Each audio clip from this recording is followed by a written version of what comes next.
Bonjour à tous et bienvenue sur ce point marché donc dédié aux vagues d'Elliott et aux fourchettes d'Andrews. Alors bonjour François, bonjour visiteurs. Je vous demanderai de me dire sur le chat si vous entendez pardon, bien le son et la vidéo. Et si vous voyez donc bien la vidéo, le temps pour moi de vous faire le petit rappel de rigueur. On attaque toujours nos webinaires par ces petits panneaux d'avertissement. Donc la négociation sur marge sur le marché des devises ou via les produits CFD comporte un risque élevé, puisque vous utilisez donc l'effet de levier, et ne peut donc être recommandé à tout investisseur. Vous devez donc être conscient des risques associés au marché d'échange et aux produits CFD, et éventuellement consulter un conseiller financier indépendant si vous avez quelques doutes que ce soit. Nous sommes des analystes et pas des conseillers en investissement. Donc toute opinion, information de marché, note de recherche, analyse, prix et autres notifications ont pour seul et unique but de commenter l'évolution du marché d'échange, de vous apporter notre propre vision qui n'engage que nous et ne constitue donc en aucun cas un conseil d'investissement. FXM ne pourra en aucun cas être tenu responsable des pertes ou dommages occasionnés, incluant sans restriction des pertes ou manques à gagner, parce que parfois on peut aussi dire que nous, sur certaines positions, eh bien, on allégerait si on était par exemple vendeur, et parfois le marché eh bien, peut continuer et continuer donc dans la direction finalement qui était la tendance de fond, et donc perte ou manque à gagner qui pourrait découler directement ou indirectement de l'utilisation de ces informations. Donc bonjour Alex, bonjour Alexandre, vous êtes de nouveau nombreux sur le chat. Bonjour Cédric, bonjour François, ça fait bien plaisir de vous voir tous aussi présents. Bonjour visiteurs de la Réunion. Je vous ai donné mon adresse email si vous avez besoin de m'envoyer des messages ou simplement me poser des questions. Je vous répondrai dans la limite de mes disponibilités.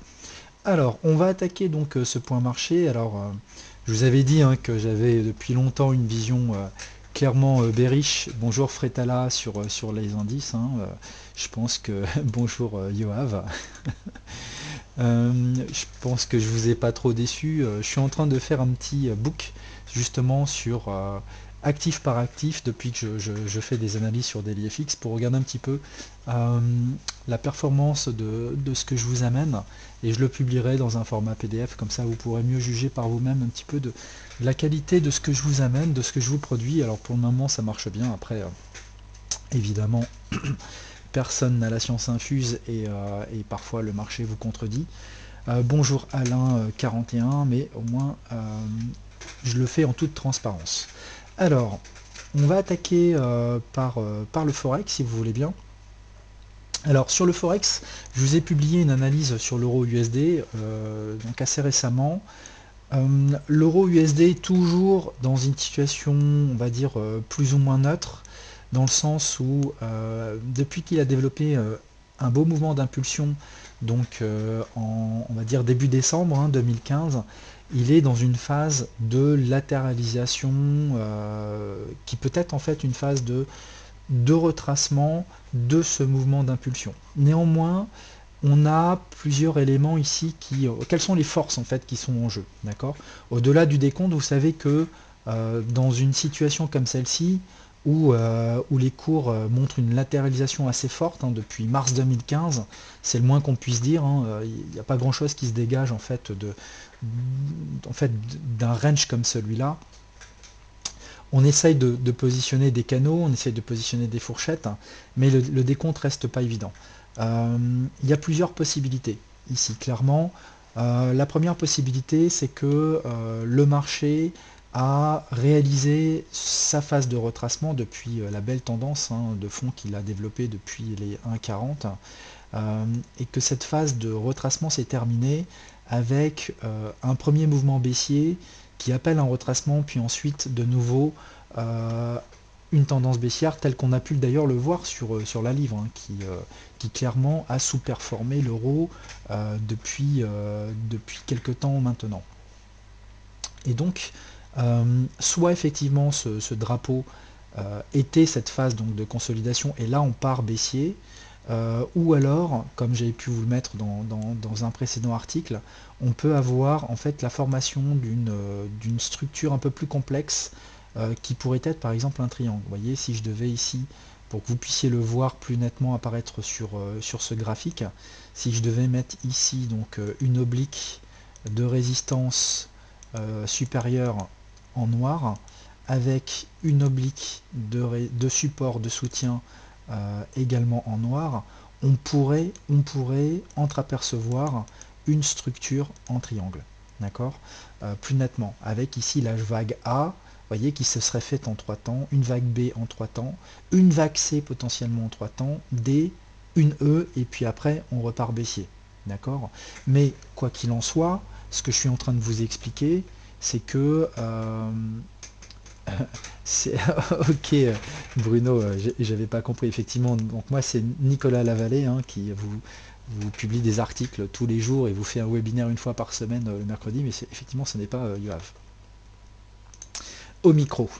Euh, donc pour revenir sur l'euro, quoi qu'il en soit, on est toujours, plus de temps qu'on sera dans cette structure un peu complexe hein, de range, on sera donc dans une consolidation, mais qui amène à terme, je pense, des nouveaux bas sur l'euro USD.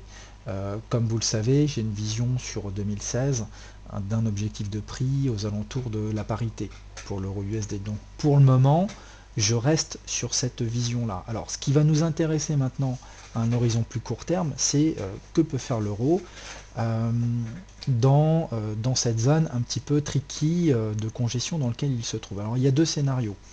Donc soit on est dans un scénario en triangle et à ce moment-là on essaiera de shorter l'euro sur les 1,13 et de tenir cette position swing, d'accord, puisqu'un triangle est une figure de continuation.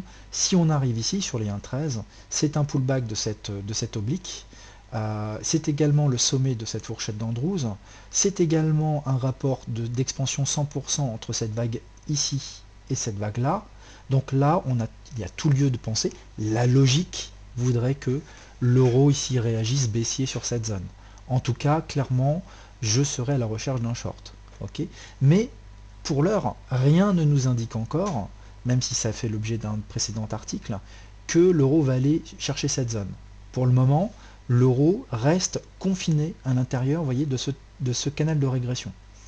Donc ce canal de régression est issu d'une fourchette d'Andrews venant de ces points pivots qui sont ici, pour lequel j'ai procédé à un alignement sur la partie basse. Et on voit très bien que la partie haute bloque actuellement les cours, sans pouvoir, sans céder, j'ai envie de dire.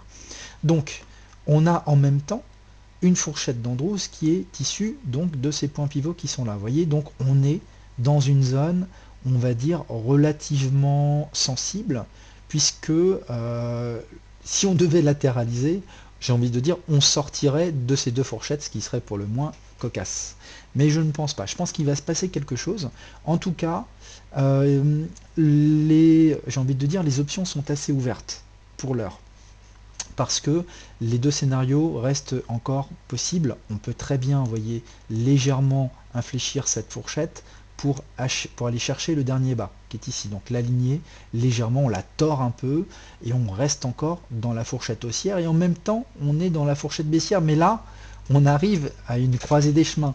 Il va bien falloir que l'euro se décide. Donc, en termes de trading, j'ai envie de dire, qu'est-ce qui nous permettrait de repartir haussier? Je pense qu'il faudrait casser en fait ces plus hauts là. Vous savez, la loi de Dos c'est quelque chose d'important.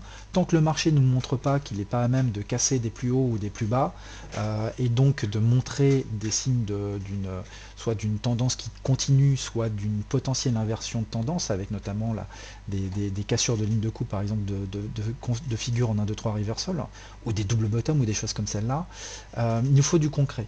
Je pense qu'ici, si on vient casser ce haut qui est ici, donc les 1,0980, allez pour dire les 1,10, on s'extrait vraiment de ce canal baissier qui est ici. C'est-à-dire que j'ai plus moyen d'encadrer les cours à la baisse, à part cette grande fourchette qui est ici, mais qui peut encore, vous voyez, qui peut encore en fait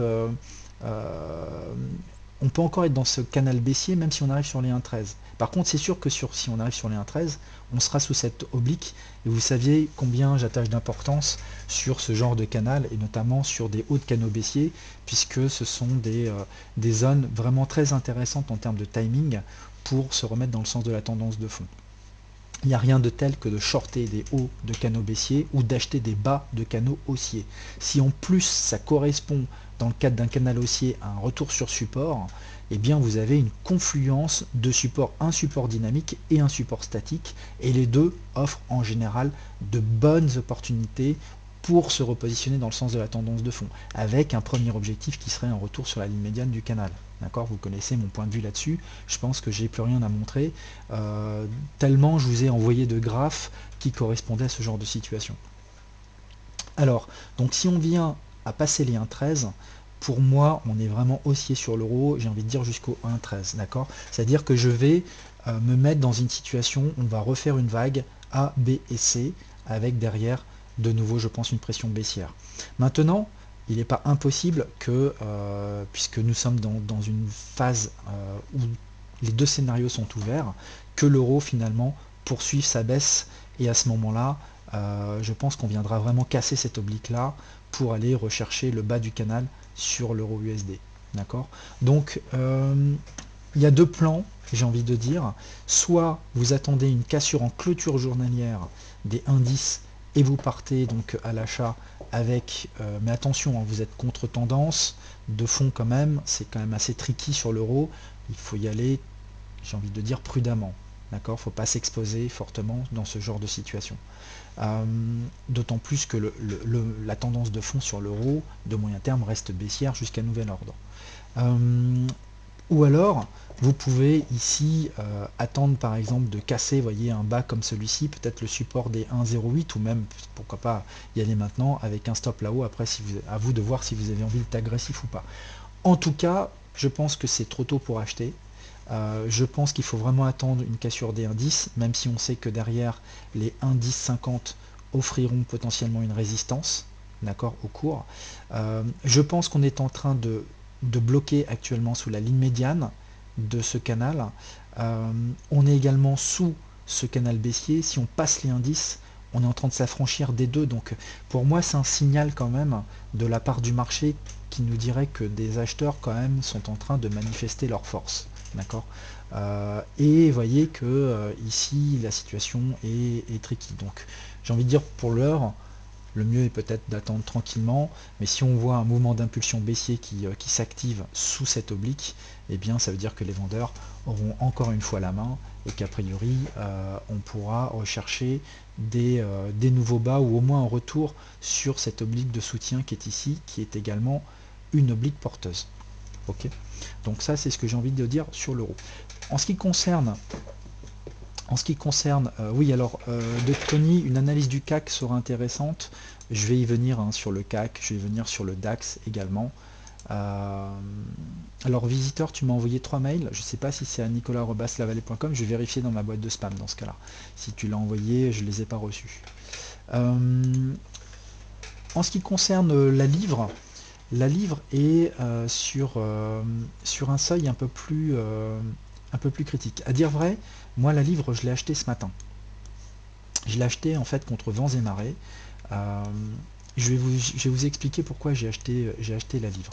D'ailleurs, ça a été l'objet d'un article hier de ma part hein, sur DailyFX. Bon alors c'est une faible exposition puisqu'on est vraiment en contre-tendance. J'ai simplement en fait constaté la formation d'un socle hein, sur la zone des 1,41 à peu près 1,4130. Ça suffit pas pour acheter, nous sommes d'accord. Néanmoins, on avait une structure de consolidation. J'ai l'impression qu'on était en train de faire une structure de retournement un peu tricky, je vous l'accorde. Dans ce genre de situation maintenant, puisqu'elle vient de s'éclaircir, donc je suis en M15, hein, c'est de l'intraday, attention, je ne vous parle pas d'une position swing pour l'heure. En termes d'objectif, quand vous avez un range comme celui-là, l'objectif est un report de range. Donc clairement, c'est aller à la recherche d'un haut de canal et une prise de bénéfice claire et nette, avec certainement un solde que je laisserai courir sans changer mon stop. ok. Mais mon idée, c'est de prendre ici des bénéfices sur ce trade, et je vais vous expliquer après pourquoi j'ai pris ce trade. L'idée donc étant de prendre des bénéfices en haut de canal, de façon à ce que même si je ne change pas mon stop pour le solde, je sois gagnant sur ce trade quoi qu'il arrive. Alors pourquoi j'ai pris une position sur complètement contre-tendance? Donc ça, c'est pas du tout quelque chose que je vous conseille de faire, mais je l'ai fait sur la base d'une configuration évidemment graphique. Alors, ça a été l'objet de mon article d'hier, justement. Je vais me mettre en weekly, peut-être que vous verrez mieux apparaître le pourquoi de la chose. Alors, il est clair que la livre est en tendance baissière. Vous le savez que j'étais shorter depuis les 1,52, depuis qu'on a fait un pullback suite en fait à une fracturation en fait de ce canal de régression.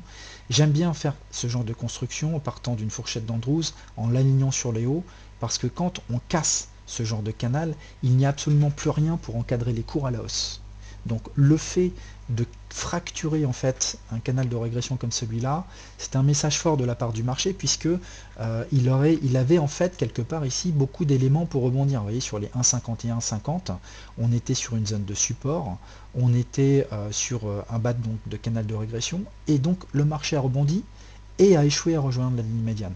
Et ça, c'est un vrai problème. Ça veut dire qu'on a ici la présence de vendeurs qui tiennent a priori la position. Et on a développé un Marubozu clair qui fracture en fait ce canal. Donc là, à partir de ce moment-là, on cherchait du short. Le marché nous a offert un pullback. Vous savez, ça fait l'objet d'un article sur DLFX que j'avais écrit il y a maintenant quelques mois, en vous indiquant que c'était une belle zone. Et depuis qu'on est ici en train de faire une consolidation, une forme de consolidation assez chevauchante, depuis le début, je vous parle d'une diagonale d'initialisation. Une diagonale d'initialisation, donc on la voit mieux en journée, je vais y revenir. C'est un mouvement chevauchant en 5 temps qui peut être le début en fait d'une vague fortement baissière. Et c'est ce que je vous ai présenté maintenant depuis plusieurs semaines. C'est-à-dire que nous avons effectivement, suite à une consolidation en 3 temps, comme on l'a fait sur l'euro, l'euro vous vous rappelez, on a fait un drapeau, on peut considérer que ce drapeau était ici. D'accord, un drapeau un peu tricky, mais nous avons fait depuis ce sommet, donc que j'appelle le sommet de vague 4 sur les 1,59, 5 temps. 1, 2, 3, 4, 5. La voilà notre diagonale. Donc c'est une diagonale héliotiste. D'accord, c'est peut-être pas forcément le genre de diagonale que vous voyez ou que vous de biseau que vous pouvez tel qu'on l'entend en fait en termes d'analyse chartiste. D'accord. Suite à ce mouvement en 5 temps, on a eu donc une vague 2, vous voyez, qui a cassé le biseau sans casser de plus haut. Parfois ça arrive, parfois on revient chercher quasiment les plus hauts. Et ici nous avons une vague 2. Si vous me suivez depuis le début, vous savez que en termes de décompte héliotiste, après une vague 1 et une vague 2, on attend une vague 3 qui est en général la vague la plus puissante. C'est la vague la plus impulsionnelle, c'est celle qui montre le plus d'amplitude et le momentum le plus élevé. D'accord, c'est là où les fortes mains, en général, les vagues 1, ce sont des vagues souvent un petit peu soit d'accumulation, distribution, peu importe, ça dépend du sens dans lequel on est. Ce sont les vagues dans lesquelles les audacieux se positionnent, en général parce qu'ils ont des informations qui découlent la plupart du temps du fondamental. D'accord, parfois du technique évidemment, mais souvent du fondamental. Donc c'est pas évident pour les particuliers, j'ai envie de dire, pour les traders professionnels, de se positionner sur les vagues 1, parce que nous on se positionne sur la base d'éléments graphiques, sur la base d'éléments aussi fondamentaux, j'en conviens, mais essentiellement en termes de points d'entrée sur des éléments graphiques. Et donc, alors oui, visiteur, la vague 3 est celle qui rapporte le plus, puisque c'est celle qui développe le plus d'amplitude. Donc si on arrive à choper, entre guillemets, excusez-moi le terme, un haut de vague 3, on est extrêmement bien, puisqu'après une vague 2, donc fin de vague 2, on a une vague 3 très baissière, une vague 4 de retracement et une vague 5 qui est encore censée nous amener sur des nouveaux bas. Et après la vague 5, attention, un retracement qui peut retracer tout ou partie de tout le mouvement qui a eu lieu avant. Okay, donc là, pour l'heure, on a juste fait une vague 1-2. Donc on est en train de développer, et regardez, une vague 3, c'est exactement ça. C'est-à-dire un mouvement baissier relativement fort et vif. Alors vous allez me dire, mais pourquoi moi j'ai acheté un mouvement aussi baissier? Eh bien parce que j'arrive à une forme de paradoxe, en fait, hein, j'ai l'humilité pour le dire, quand moi j'utilise trois types différents d'outils techniques que j'essaye de synchroniser, d'intégrer pour arriver à des scénarios cohérents. Donc j'ai mes décomptes héliotistes pour étudier une tendance, regarder où on en est dans cette tendance, le potentiel qui est encore dans cette tendance. Donc c'est pour répondre à la question du quoi, qu'est-ce que je cherche à faire? Est-ce que je cherche d'une manière générale à acheter ou est-ce que je cherche à vendre? J'utilise les canaux pour essayer de diriger ces mouvements. C'est important parce que tous les mouvements peuvent être canalisés. Tous les mouvements peuvent être canalisés. À vous de trouver les canaux. À quoi ça nous sert les canaux?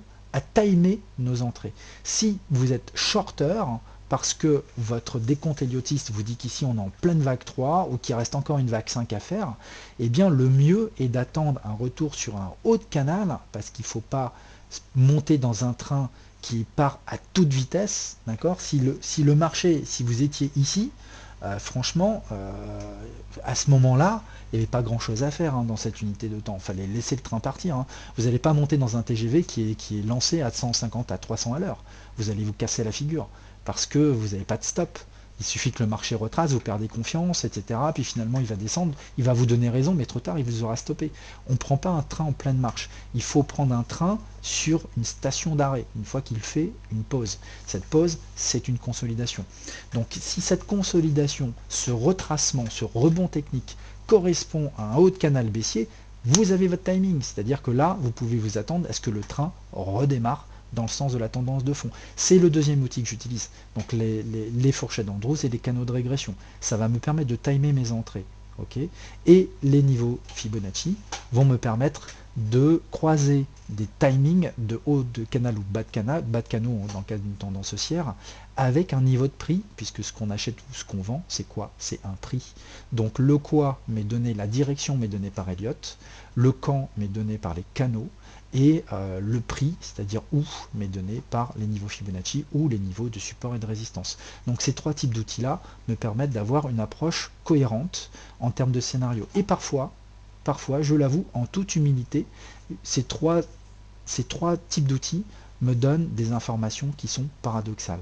Et quand on a une information qui est paradoxale, eh bien, il faut attendre une levée de l'incertitude par le marché. Ça veut dire qu'à ce moment-là, on se place dans une zone en fait d'interrogation analytique, et il faut avoir l'humilité pour le reconnaître. C'est ce qui se passe pour moi sur le GBP. Alors bon, moi ça ne veut pas dire que je fais rien, mais ça veut dire que je ne conseille rien, entre guillemets, c'est-à-dire que je vous donne l'information que j'ai, les contraintes que j'ai, et à vous de voir ce que vous voulez en faire. Tout simplement. Alors, quelles sont-elles ici? Eh bien, on a d'une part un décompte qui nous dit, oui, nous avons fait donc une vague 1-2, puis vous voyez ici, on a de nouveau une vague donc ABC, donc une vague 1-2, et là, c'est une vague 3, de notre vague, vous voyez, on a fait 1-2, donc on est en train de faire la vague 3 en jaune, mais on n'est que dans la vague 3, de la sous-vague 3, vous voyez, donc dans le décompte en gris. Donc ça veut dire qu'ici, on s'attend à une vague 4 et encore une vague 5 pour terminer cette vague 3. Après, on aura une vague 4 et une vague 5. Donc, si je devais, par exemple, essayer d'imager, parce que le problème que j'ai, hein, vous allez voir, c'est ce canal qui est ici. Vous voyez, j'ai pris en fait donc toute cette amplitude qu'il y avait ici, que j'ai canalisé donc en tenant compte des plus hauts, et vous voyez, on est arrivé vraiment sur la partie basse. En général, ça génère des rebonds techniques, d'accord? Des rebonds techniques qui peuvent parfois, et c'est souvent le cas, aller chercher la ligne médiane. D'accord? Et la ligne médiane, ensuite, c'est ce que j'appelle moi, dans mon propre jargon technique, puisque j'ai ma propre nomenclature, hein, j'ai mon propre vocabulaire que j'impose sur le, entre guillemets, sur le paysage français, puisqu'il y a peu d'analystes qui font finalement ce genre d'analyse. Donc moi, il n'y a pas de vocabulaire en français, donc moi j'utilise mon propre vocabulaire. En général, quand le marché trouve des canaux de régression, rebondit, vient chercher la ligne médiane, c'est ce que j'appelle moi un point d'arbitrage.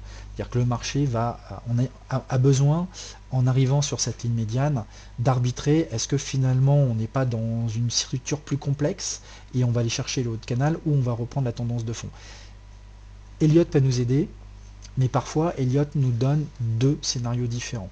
Et là, je peux vous en donner un autre sur la livre, c'est qu'ici nous avons fait une vague 3, mais on peut très bien avoir fait la vague 4 ici, mais on peut très bien aussi avoir une vague A, B et une vague C, c'est-à-dire une vague 4 en fait qui se terminerait ici. C'est pas incompatible avec les décomptes édiotistes. Je ne sais pas répondre à cette question, d'accord. Ça serait pas illogique si ce canal est respecté. C'est pour ça que je vous dis qu'effectivement je suis arrivé aujourd'hui à une vraie interrogation sur la livre. On peut très bien avoir une vague en 1, 2, 3, et à ce moment-là, on aurait fait une vague A, donc W, X, et une vague Y qui pourrait tout à fait provoquer des retracements sur la livre. Ce n'est pas important, ce n'est pas ce que je vous dis, ça reste un scénario. Moi, ce que je sais, c'est que nous sommes à la fois sur un niveau Fibonacci important, donc là, je vous présente les contraintes, hein, d'accord. Excusez-moi, je vous présente les contraintes. On est sur un niveau Fibonacci important puisqu'on est sur les 1,618 de vague 1,2. D'accord. Donc c'est un objectif dans le cas où on serait sur finalement un mouvement en 3 temps, ABC. C'est un objectif pour cette vague qui est ici. Okay. On est également sur le bas de ce canal de régression potentiel. Et plus que ça, nous sommes également sur le bas d'une fourchette d'Andrews, voyez, pure, que je positionne sur ces 3 points pivots. On est arrivé sur la partie basse. Donc j'ai beau avoir un décompte éliotiste qui me dit que potentiellement on peut aller plus bas, on est quand même sur des zones de soutien. C'est la raison pour laquelle j'ai personnellement cherché à me positionner acheteur sur la livre. Je ne sais pas répondre à la question si la livre va continuer à faire des plus bas, mais ce que je sais, c'est qu'on a actuellement des contraintes techniques qui peuvent provoquer un rebond sur la livre face au dollar américain.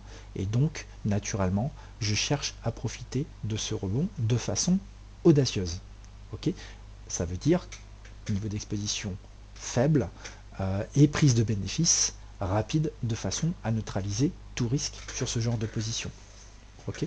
Vous voyez, c'est un petit peu c'est comme ça que je gère en fait l'incertitude. Parce qu'au final, je ne sais pas répondre si le marché va fracasser la zone par le bas ou pas. Mais ce que je sais, c'est qu'on a des éléments en soutien. Et dans le cadre d'un scénario finalement où on aurait juste fait une vague A, B et une vague C, eh bien si j'ai acheté cette zone-ci avec le stop que j'ai là, ça m'apporterait un risque-reward mais vraiment très important. Et finalement, c'est tout ce qu'on demande en termes de trading. C'est-à-dire une analyse qui certes contient des incertitudes, mais nous apporte quand même des réels éléments techniques, et derrière, une mise en musique en termes de money management qui nous permet d'avoir derrière un reward par rapport à un risque. Voyez.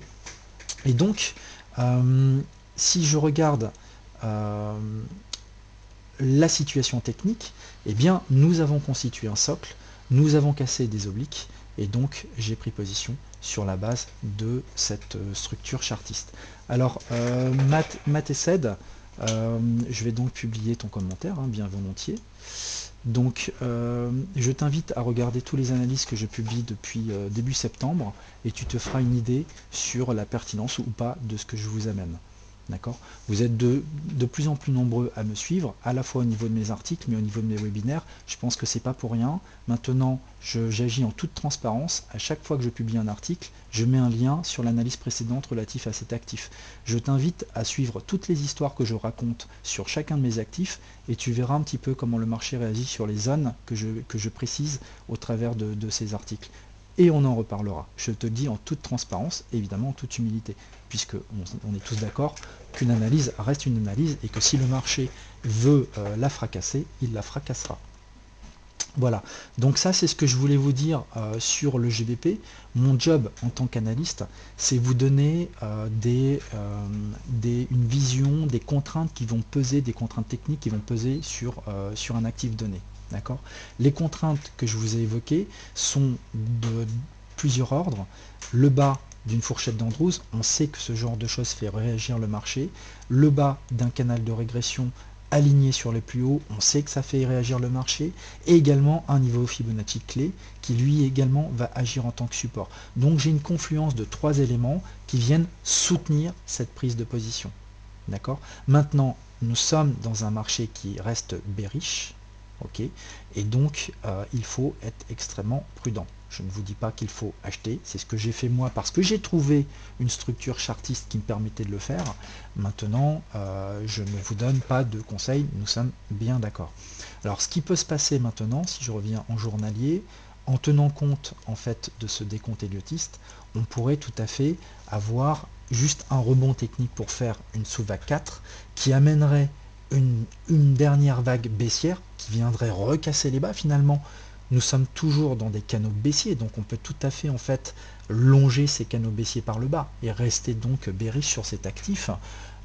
Il n'empêche que pour l'heure, le marché trouve ici un point dur et j'ai envie de dire qu'une consolidation à minima serait logique sur la zone. Une consolidation qui permettrait au marché par exemple d'accumuler de l'énergie pour casser finalement ces contraintes techniques ou alors générer un retracement plus important. Ok, donc je vous ai parlé de l'euro, je vous ai parlé de la livre, je vous ai écrit aujourd'hui un article sur le NZD-USD. Vous connaissez ma vision sur cet actif depuis pas mal de temps. Je vais vous rappeler la vision moyen terme que j'ai sur le NZD. Elle est toujours intéressante. Toujours intéressant de se remémorer le moyen terme. Donc vous voyez, c'est un beau canal de régression que nous avons sur le NZD-USD avec une ligne médiane qui a été vraiment respectée par le marché et polarisée à de multiples reprises. D'accord? Donc j'aime vraiment bien ce genre de structure chartiste. Donc un canal de régression qui suit une ligne médiane claire et nette avec ici un alignement sur les sommets. Le marché peut potentiellement donc aller rechercher le bas de ce canal. Et donc ce que j'indique dans mon article aujourd'hui, c'est que un retour sur le bas de canal, donc approximativement les 0,60, viendrait également en confluence d'une expansion clé.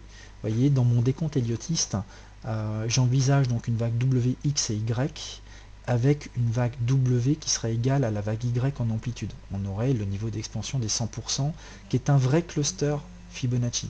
Donc les 58, le niveau des 0,58, 0,60, euh, euh, merci Frétala.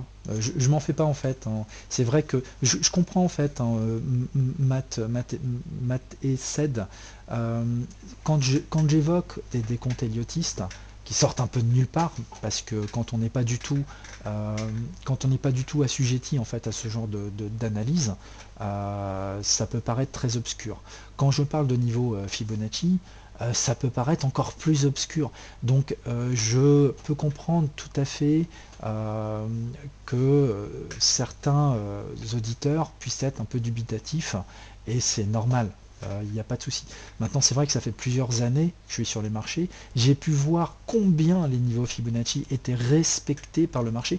Et je n'ai rien à expliquer par rapport à ça. Je n'ai rien à expliquer par rapport à ça, c'est juste une constatation. Je ne peux pas expliquer moi pourquoi les niveaux 1,618, pourquoi les nombres d'or, pourquoi ces nombres-là sont si importants sur les marchés, pourquoi ils amènent des supports et des résistances tellement importantes. Je n'ai aucune explication à donner, je n'ai qu'une constatation à vous faire part. Voilà. Encore une fois, je pense qu'à un moment donné, quand on veut investir sur les marchés financiers, il faut bien se donner des objectifs de prix. Parce que on sait tous que le marché résonne par vague, par amplitude, et qu'à un moment donné, il faut bien prendre des bénéfices parce qu'on ne sait pas jusqu'où il peut monter, mais on peut aussi à un moment donné avoir des retracements violents, et que psychologiquement, eh bien, quand par exemple le marché a retracé 2 tiers, donc 2 tiers d'un mouvement, on peut se dire que c'est pas mal si on était par exemple dans un marché baissier, qu'on a acheté un retracement, que le retracement a fait les 2 tiers de tout le mouvement baissier. Franchement, psychologiquement, on a envie de prendre des bénéfices. On va se dire, bon, on a quand même pas mal gagné sur ce trade. Bah finalement, les 2 tiers, c'est 66, c'est 61,8, on n'est pas loin du nombre d'or. Donc, finalement, comme les 0,50, quand on a retracé 50% d'une tendance, c'est pareil, on a envie de prendre des bénéfices. Et le niveau des 50%, c'est un niveau aussi Fibonacci. Donc, au final, ces niveaux-là correspondent quand même à des seuils psychologiques à peu près évidents, et donc après, par inversion, les niveaux 1 618 correspondent également à des prises de bénéfices dans le cadre de projection, tout simplement. D'accord? Donc je ne peux pas vous expliquer autrement pourquoi ces niveaux réagissent de façon si convaincante. Ils réagissent de façon convaincante. Donc à nous, j'ai envie de dire, honnêtement et humblement, d'en tenir compte. Voilà. Voilà, donc comme dit idem, la force des nombres Fibo, c'est simplement que tout le monde les regarde, et donc c'est de l'autoréalisation, et ça me convient bien. Voilà, ça me convient bien. Donc pour revenir sur le NZD-USD, on a ici sur ce niveau des 0,58, 0,60, plusieurs éléments. On a à la fois une amplitude de vague égale entre ces trois mouvements qui sont ici. On a également, donc c'est ce que j'appelle en fait un cluster, parce que j'ai plusieurs niveaux. On voit que d'un point de vue chartiste, ça correspond également à une zone de support, et c'est également le bas de ce canal de régression. Donc moi j'envisage ici vraiment une recherche d'achat sur ce seuil des 0,58, 0,60. Et ce que j'espère, c'est que le marché va nous servir. Donc je pense qu'ici nous avons fait une vague de retracement et que le marché est en train d'enclencher donc une vague d'impulsion qui devrait, je l'espère, aller rechercher cette zone des 0,58, 0,60. Et à ce moment-là, on prendra notre temps, on regardera ce qui va se passer sur ces niveaux, on attendra une structure chartiste de retournement, donc ce que j'appelle un price action de retournement, et on prendra nos responsabilités. Mais j'envisage donc encore une poussée baissière sur le NZD-USD. D'ailleurs, si je regarde la vision journalière, on peut voir une structure en ABC qui s'apparente à un drapeau, et le marché est en train de casser cette structure. Donc je suis un peu prudent encore, parce qu'on peut encore avoir, encore la possibilité d'être à l'intérieur de ce drapeau. Et il y a encore cette possibilité. C'est-à-dire que si j'ajuste le canal, c'est pour ça qu'il est vraiment pointillé, parce qu'il est quand même super subjectif. Si j'ajuste sur les plus hauts en conservant les clôtures, on peut potentiellement être encore à l'intérieur de ce drapeau. Donc là, c'est vraiment pas le moment d'aller shorter, surtout en hebdo, le NZD-USD, mais je pense qu'on a potentiellement fait cette vague 4. Vous voyez, on a fait vague 1, 2, 3, 4, donc mouvement 5 temps, 1, 2, 3, 4, avec ici un objectif qui serait donc une extension 618 de cette vague 4, c'est-à-dire les 0,58, 0,60. Ça correspond à une zone donc où il y a des contraintes techniques de soutien qui vont certainement m'intéresser pour me positionner donc à l'achat. Voilà, donc en ce qui concerne le NZD, l'AUD-USD, pas beaucoup d'évolution par rapport à ce que j'ai pu vous dire. Bon, rappelez-vous, j'étais shorter depuis les 0,73 dans une structure qui se voulait au départ une structure en triangle, mais qui s'est révélée plutôt un zigzag. Mais bon, vous voyez, l'AUD a bien réalisé des plus bas. Donc je vous avais proposé cette structure en triangle depuis qu'on était quelque part sur cette zone-là. C'est ce que le marché a fait, il a développé. Bon, c'est pas vraiment un triangle au sens idiotiste, mais on peut dire que c'est un triangle d'un point de vue chartiste. Et un triangle, c'est synonyme de vague 4, avec une vague 5 à venir, et une vague 5 après une vague 5. Vous savez que c'est un retournement qu'on attend. Donc on va laisser ce mouvement se développer sur la UD-USD. Et la logique voudrait qu'à un moment donné, on repasse acheteur sur cet actif. Alors moi, je suis un peu embêté, je vous l'accorde, simplement parce que j'ai également ici un paradoxe entre ce décompte héliotiste, qui pourtant est à peu près clair, on a vraiment développé, c'est assez visible, on a vraiment développé des vagues en 5 temps, 1, 2, 3, 4, et donc là on est en vague 5, 1, 2, 3, vous voyez, les vagues impulsionnelles, on peut vraiment les décompter en 5 temps. 1, 2, 3, 4. Souvent les vagues 4 sont des vagues en triangle. Vague 4 et vague 5.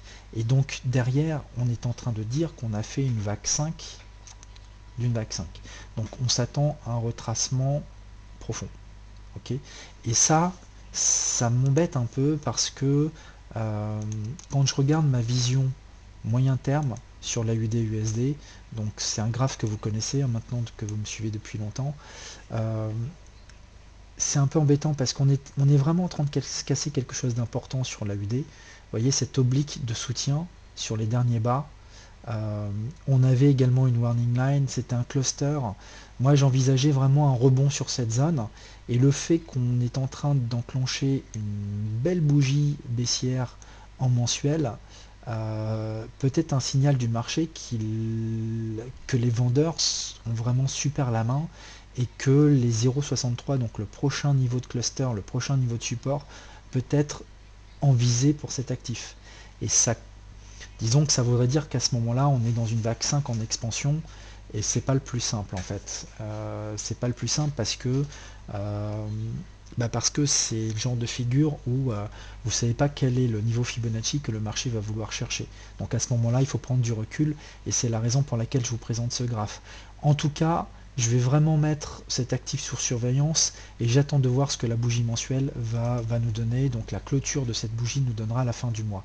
Ça va être une information très importante. Si on devait clôturer comme ça, bon bah à ce moment-là, je pense que le marché va vouloir chercher encore plus bas les 0,63, 0,65, et je resterai vraiment bearish parce que toutes ces contraintes qui devaient agir en tant que support, finalement derrière vont agir en tant que résistance. On va avoir une polarisation, donc ça veut dire que la UD peut être encore baissier quelque temps. Donc du coup pas évident. En ce qui concerne l'USD Yen, vous voyez comment les 125 ont fait réagir les cours. Il y a plusieurs mois, je vous indiquais que cette zone-là était une zone mortelle sur l'USD Yen. C'était une grosse zone de résistance. C'était également une warning line qui pour moi était évidente par rapport à cet ancien canal de régression. Vous voyez, hein, quand on prend des amplitudes, qu'on aligne sur la première information connue, vous voyez comment les bas de canaux peuvent être des opportunités pour se positionner moyen terme, puisque là on est sur un graphe mensuel. Et bien là nous sommes sur une warning line, c'est-à-dire une oblique de même angle avec un report de la même amplitude. Les warning lines sont, aussi étrangement que cela puisse paraître, des résistances importantes. Allié également à une résistance chartiste, nous avions ici un point dur. Et ce canal qui est ici est en train donc d'être cassé. Donc nous avons une vague 4 qui peut être encore assez profonde, et pourquoi pas aller rechercher le niveau des 112, c'est-à-dire la prochaine oblique de soutien polarisé. D'accord? Donc vers les 113 avant de repartir haussier. Et c'est important parce que si l'USD-Yen est bearish et qu'il y a encore du potentiel à la baisse, vous savez que pour les indices, il y a une corrélation entre les indices et l'USD-Yen, il y a une corrélation entre le Nikkei et l'USD-Yen, et la même corrélation existe entre tous les indices et ce fameux USD-Yen jusqu'à preuve du contraire. D'accord? Alors, donc ça c'est ce que je voulais donc vous montrer. Alors on va passer sur sur les indices. Donc pour l'instant je reste bearish sur l'USD Yen, avec des objectifs qui peuvent être vers les 113. On peut regarder d'ailleurs la vue journalière, et après je vais passer sur les indices si vous voulez bien. Donc passons sur l'USD Yen en journalier. Vous voyez, on a cette... Alors, je vais réajuster comme ceci. Voilà. Donc, on a une vision chartiste assez simple, en fait, hein, sur cette USD Yen. Le marché vient de casser donc, le plus bas, donc les 116,20. Donc, il n'a pas cassé en clôture, mais on a une mèche qui vient de casser. Ça veut dire que le marché, maintenant, a développé une vague en 3 temps A, B, et qu'il est en train de développer donc une vague C pour une vague 4, donc baissière. Donc d'un point de vue elliotiste, on va rechercher le même niveau d'amplitude sur cette vague A reporté sur le sommet de la vague B. Okay, et ça nous emmène sur le niveau des 114, voire le niveau des 111,50. Donc ce niveau des 111,50 serait pour moi une zone intéressante pour rechercher des achats de nouveau sur l'USD Yen. C'est-à-dire que je suis baissier pour le moment, tant qu'on n'atteint pas cette zone, d'accord? Donc tant qu'on est en dessous des 117, des 118, je suis baissier. Et je vais commencer à rechercher des stratégies acheteuses à partir du moment où on atteindra donc cette zone temps prix qui est une zone de bas de canal associée en fait à des niveaux Fibonacci qui sont pour moi importants. D'accord? Donc nous avons fait ici une vague 3, nous sommes en train de faire un ABC, donc une vague 4, on pourra s'attendre à une vague 5 haussière derrière sur l'USD Yen. C'est important ce que je vous dis parce que ce qui est vrai sur l'USD Yen est vrai sur les indices également. Si on regarde le DAX, je vais vous mettre donc la vue. Voilà. Sur le DAX, vous rappelez, je vous avais donné les 11 200 comme une zone de short sur cet actif, avec un objectif de retour des prix sur la ligne médiane.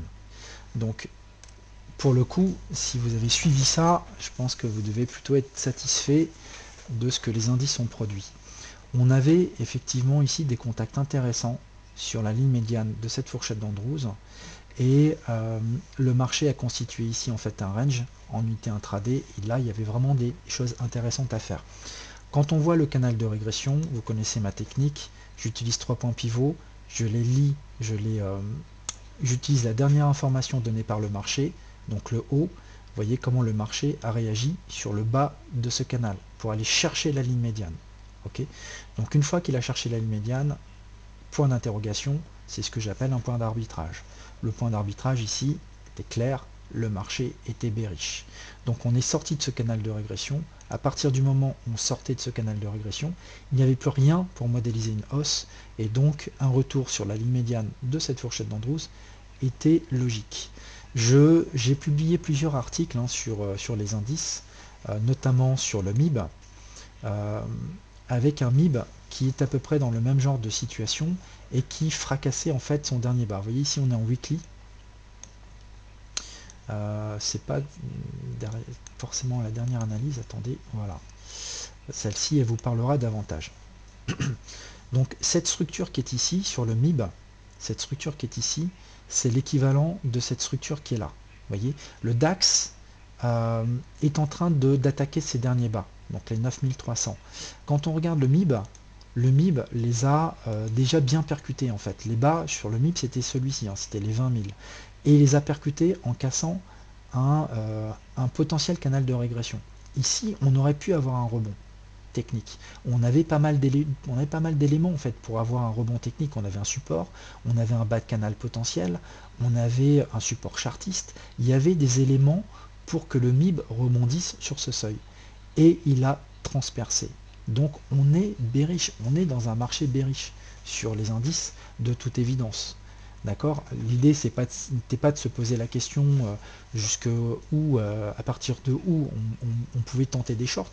Il faut à un moment donné regarder les faits. Et le fait, c'est que le marché est bearish. Et attention, parce que ce que je vous indiquais dans mon article, c'est que si on vient à casser les 17 530, j'aime bien regarder ce qui se passe sur le MIB et sur l'IBEX, parce que souvent ils apportent des éléments de cassure qui peuvent être précurseurs sur les autres indices européens. Et en fait, on a devant nous une structure en double top chartiste sur le MIB. On a un top ici, on a un top, et donc si on vient à casser les 17 456, eh bien le marché peut aller rechercher donc les niveaux d'expansion relatifs donc à ce double top, et là on parle d'un retour sur les 16 000, voire plus bas, un objectif des 200% du double top, qui serait donc les 14 000. Ça veut dire qu'il y a encore du potentiel à la baisse, clair. Et quand on voit ce que fait l'USD Yen, que je vous ai montré tout à l'heure, l'USD Yen a également du potentiel encore à la baisse. Et donc ça viendrait corroborer le potentiel baissier qui reste encore au niveau des indices. D'accord? Vous connaissez ma vue long terme hein, sur le DAX. Je vais vous la donner. Vous voyez, sur le DAX, on est là. On avait une belle fourchette d'Andrews, donc vague 1, vague 2, vague 3. Vous voyez, la vague 3 a été chercher le haut du canal, on a rebondi en bas du canal, on a été rechercher la ligne médiane par action-réaction, point d'arbitrage. Je vous avais fait un article à l'époque. C'était la raison pour laquelle je vous avais dit que cette fameuse zone des 11 002 pouvez nous donner une fourchette d'Andrews, que je vous ai montré en journalier tout à l'heure, avec un point de short intéressant. C'est ici que le marché a arbitré, et nous on est en train de casser cette fourchette d'Andrews. Donc là, on peut très bien maintenant aller rechercher le bas de ce canal. Il y a encore du potentiel à la baisse. Mais par contre, ce que je dis également, c'est que cette zone qui est ici commence à être une zone intéressante pour se positionner à l'achat sur les indices. On est en train de retracer, mais nous sommes en train de retracer cette vague 3 qui est ici. En général, on vient revisiter la sous-vague 4 précédente, donc d'où l'idée de mettre ce gros rectangle vert qui est ici. Mais plus on va s'approcher du bas de ce canal, plus les tentations acheteuses vont être, j'ai envie de dire, à potentiel, vont être intéressantes. Donc laissons ce mouvement terminer. On peut mettre une expansion sur cette vague qui est ici. Je vais vous la donner. Je vais vous la faire. Alors,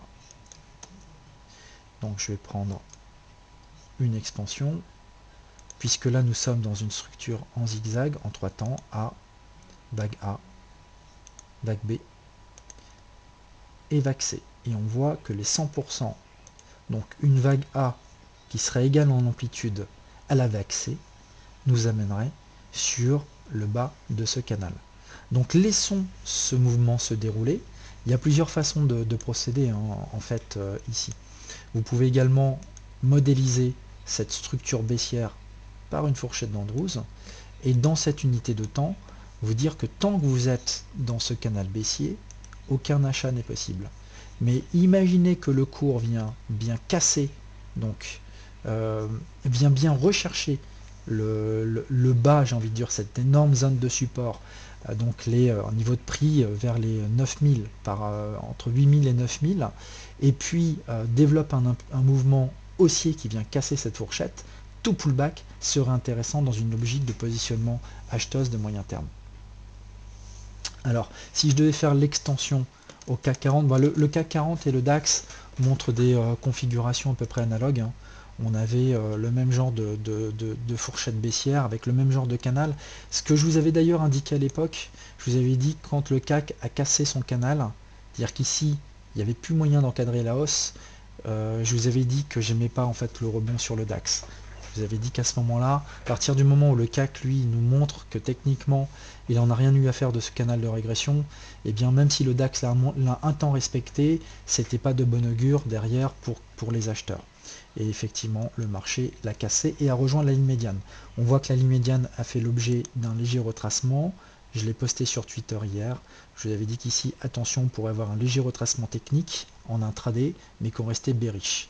Et le marché est en train d'attaquer la ligne médiane. Donc ça peut toujours, en fait, on peut avoir une consolidation sur la zone, mais pour moi, le DAX, le CAC 40 peut très bien maintenant former donc cette structure en A, B et C et aller rechercher le bas du canal.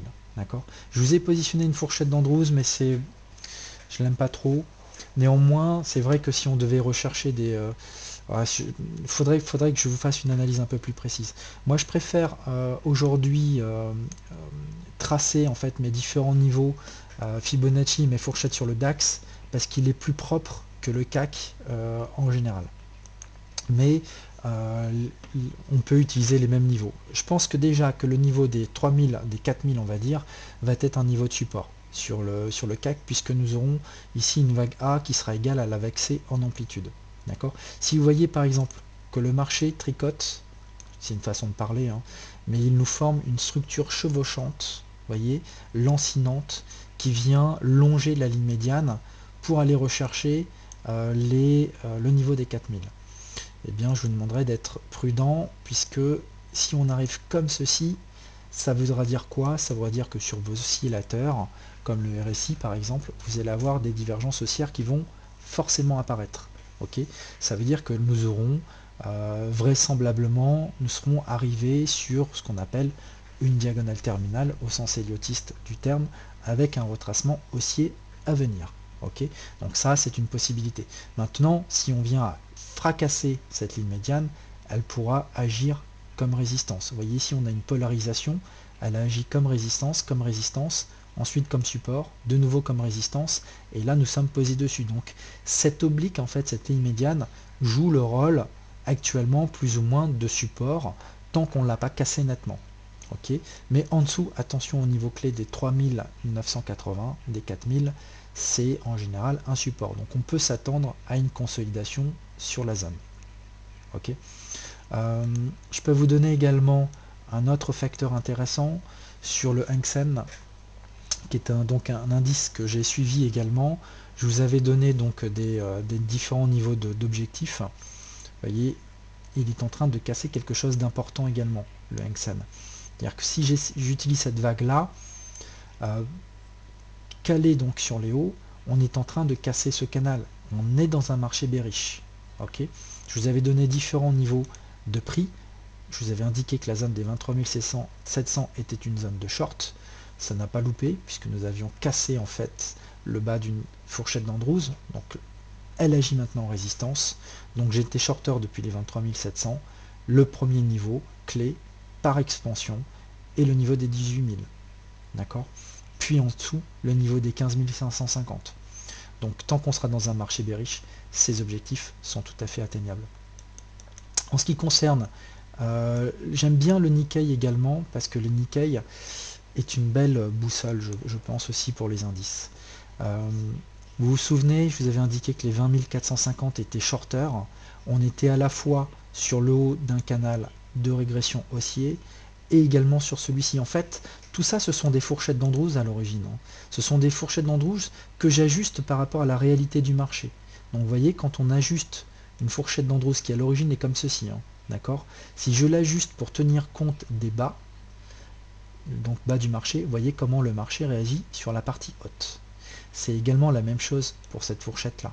On est également sur un niveau clé Fibonacci, donc les 1272, un niveau super important. On voit combien il a fait résistance. Eh bien, il n'est pas étonnant de voir que la médiane ici a fait un temps support. Et là, le marché est en train de rechercher la partie basse donc du canal. Donc les 15 600, 15 600, 16 000 sont pour moi une zone de rebond potentiel pour le Nikkei. D'accord. Si c'est une zone de rebond, donc on n'y est pas encore, on peut y aller, on peut travailler cette zone. C'est également le niveau de retracement 38,2 de tout ce mouvement de hausse. D'accord. Donc on peut s'attendre ici, je pense, à un rebond haussier sur le Nikkei, ce qui voudrait dire également un rebond sur les indices européens et pourquoi pas donc américains. Alors on n'y est pas encore.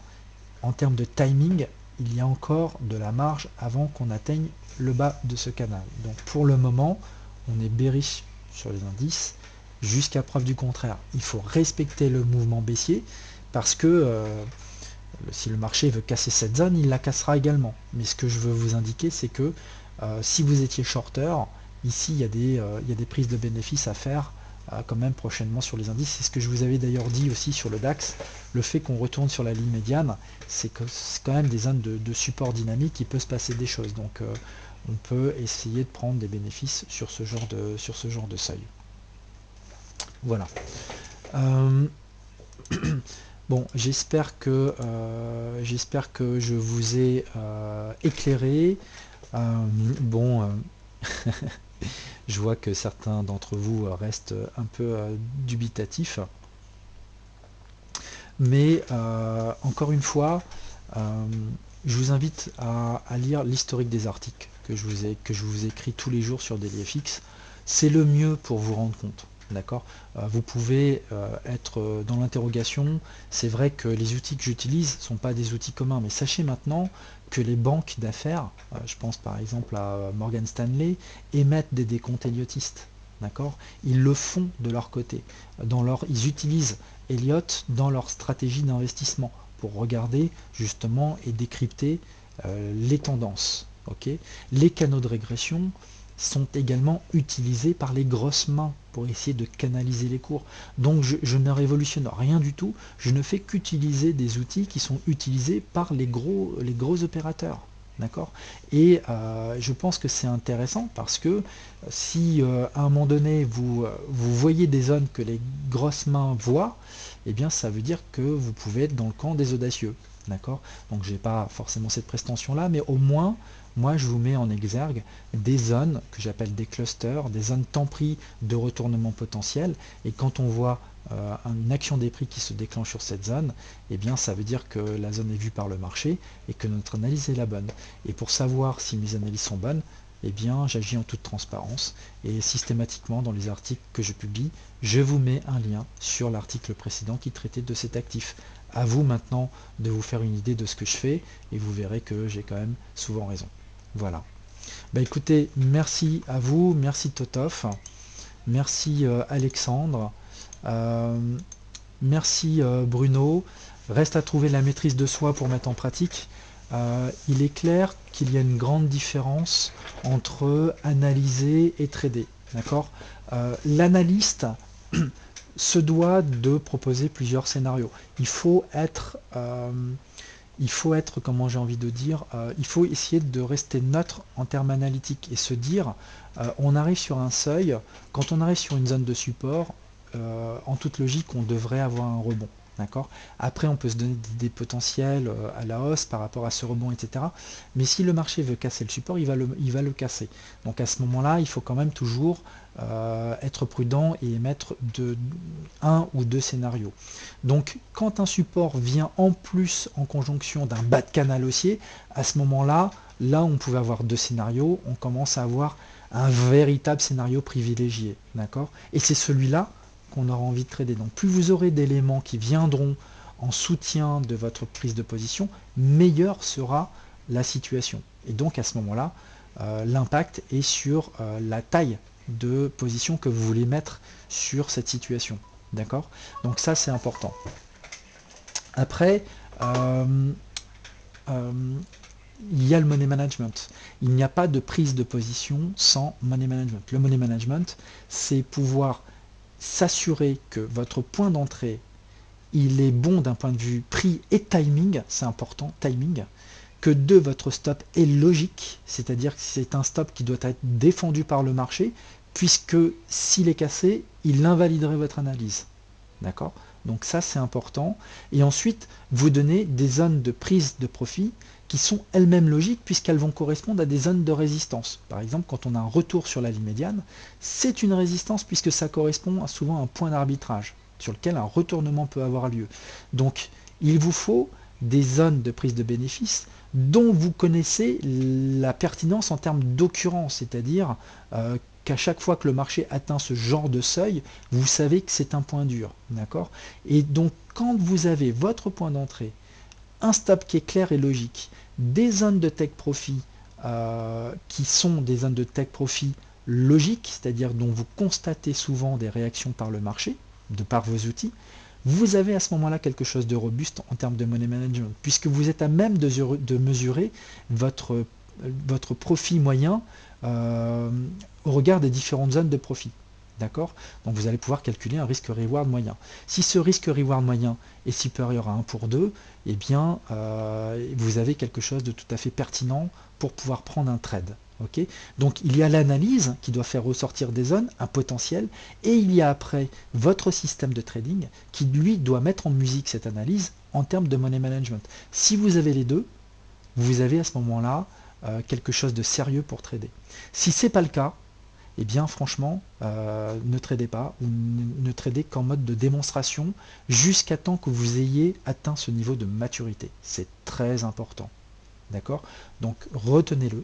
Pour trader, il vous faut un système analytique qui vous permet de définir des zones de support, de résistance, des clusters, des zones dans lesquelles vont s'accumuler en fait des éléments techniques qui vont dans le même sens. Donc déterminer des zones d'intervention.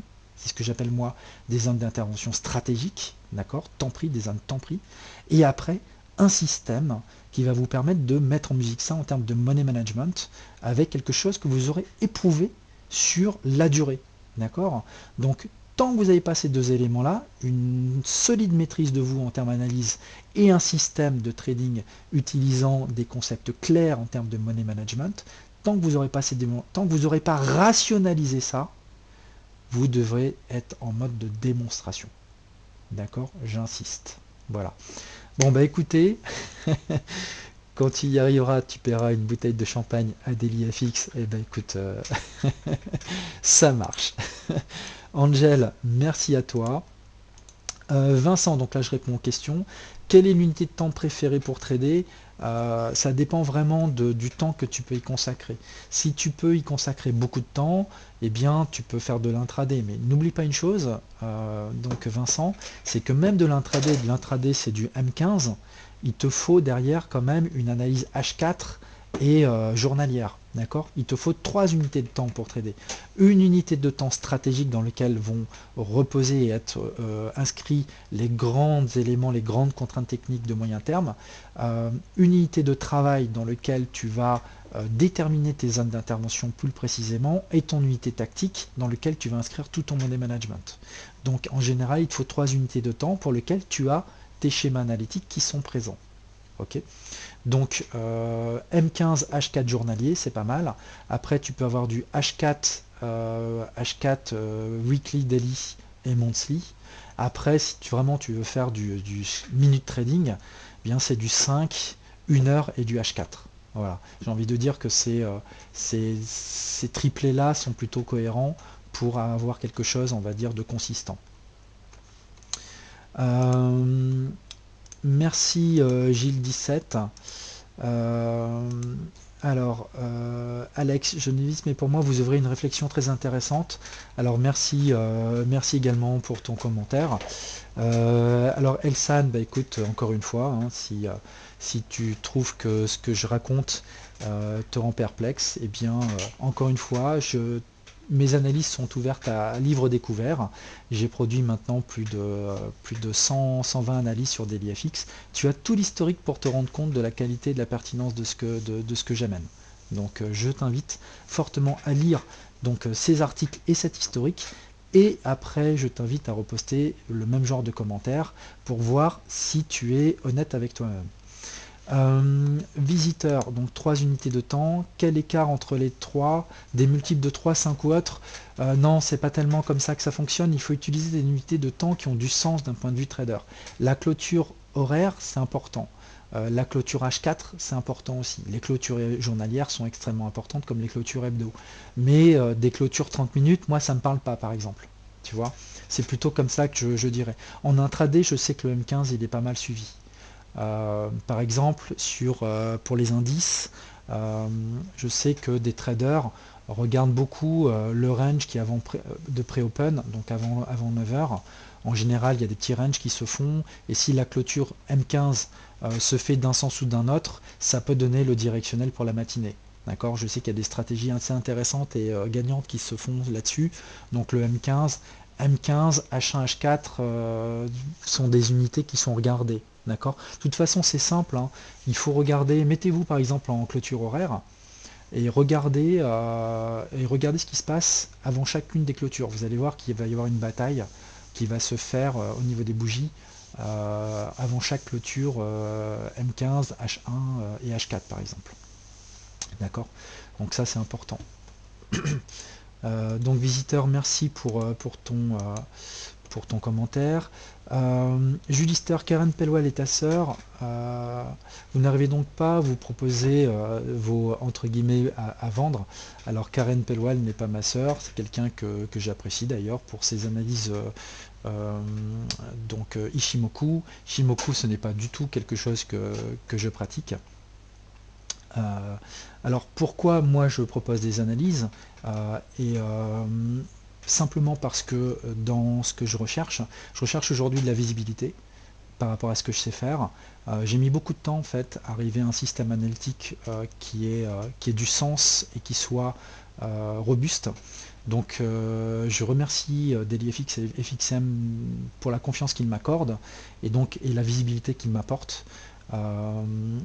Effectivement, ce que je recherche, c'est continuer donc à travailler en tant qu'analyste stratégique parce que c'est quelque chose qui me plaît. Je n'ai pas moi un capital pour pouvoir trader et gagner ma vie de ça.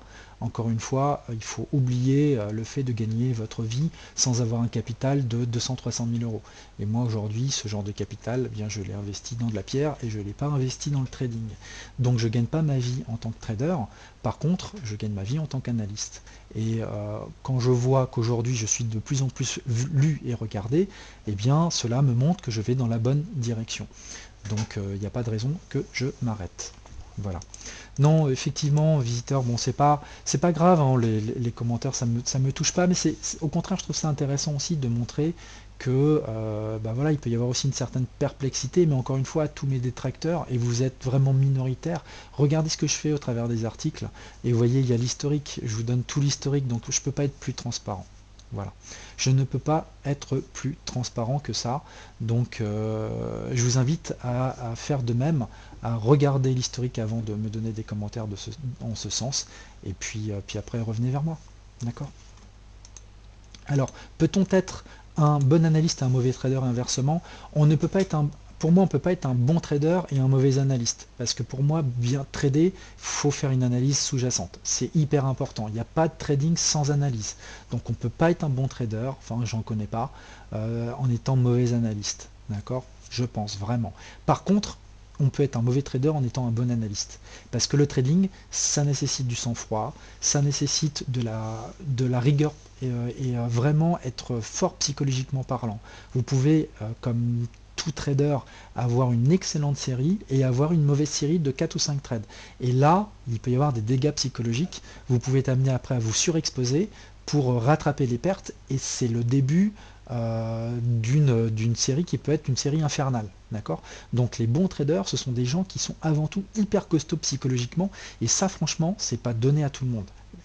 Les marchés financiers, c'est dur, c'est quelque chose de dur. C'est dur mentalement, vous êtes votre premier ennemi. D'accord? Et donc, il faut être vraiment fort dans la tête. Et malheureusement, c'est pas quelque chose qu'on apprend forcément. Ok? Voilà.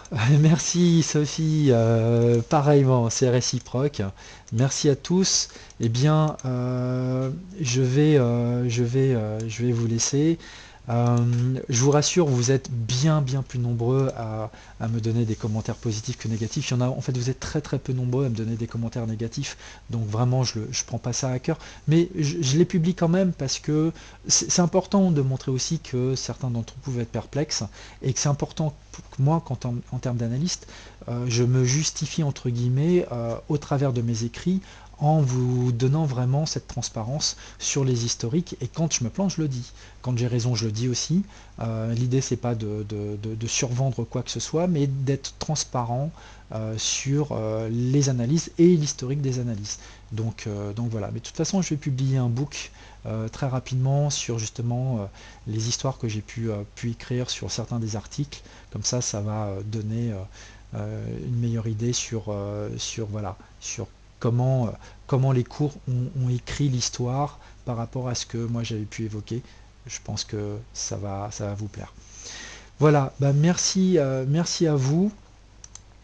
Je vous souhaite une bonne fin de journée. Je vous dis dès demain donc pour mon prochain article. Je suis sur Twitter, donc n'hésitez pas à réagir sur Twitter également, à vous abonner sur mon compte Twitter. Et puis bah écoutez, moi je vous souhaite le meilleur en attendant et je vous dis donc à très bientôt sur DailyFX évidemment et FXCM. Merci à vous et bonne fin de journée.